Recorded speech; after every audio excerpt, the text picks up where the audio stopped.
Famous Guitars, episode 22. Want to thank you so much again for joining me for this. And I got a special one for you right now. Want to talk about this guitar right here.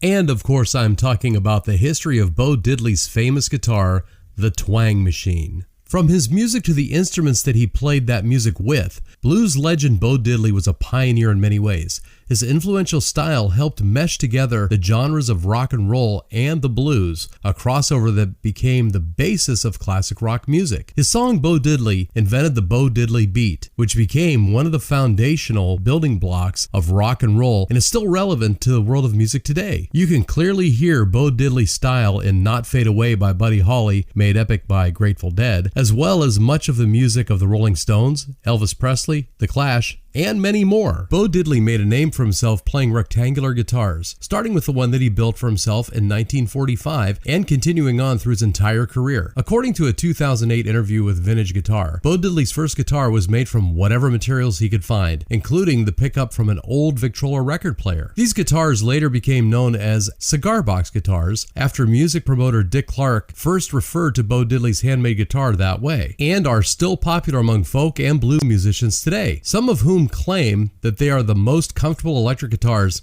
ever built. In 1958, after Bo Diddley had already popularized the rectangular handmade guitars and built a couple dozen of them himself, he approached the Fred Gretsch Guitar Company to request that they build a custom guitar for him. This made Bo Diddley one of the first guitarists to work with a guitar company on custom electric instruments, and led to a collaborative effort between Diddley and the luthiers at Gretsch and resulted in 3 guitars being built. First, the famous rectangular guitar called the Twang machine, plus 2 Jupiter Thunderbird guitars. The Twang machine guitar was styled after the rectangular cigar box guitars that he and other blues musicians had been playing at the time, except it was filled with state-of-the-art electronics. Diddley played the Twang machine and other rectangular and odd-shaped guitars for the rest of his career and all the way up until his death in 2008 at the age of 79. Today, the original 1960 Gretsch Twang machine guitar is displayed on the Metropolitan Museum of Art in New York City, alongside famous guitars like Jerry Garcia's Wolf and Tiger.